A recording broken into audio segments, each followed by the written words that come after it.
Sa part 6 ko pala itutuloy. Ito na. Inayos niya ang kaniyang mga gamit.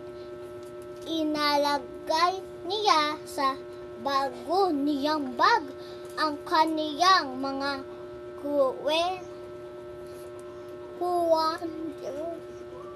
papel at lapis. Nagpatapos si Turo mo kasi para hindi ko maharapan.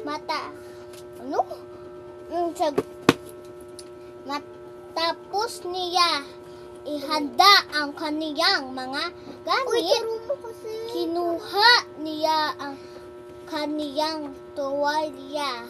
Nagtungo siya sa kanilang banyo upang maligo.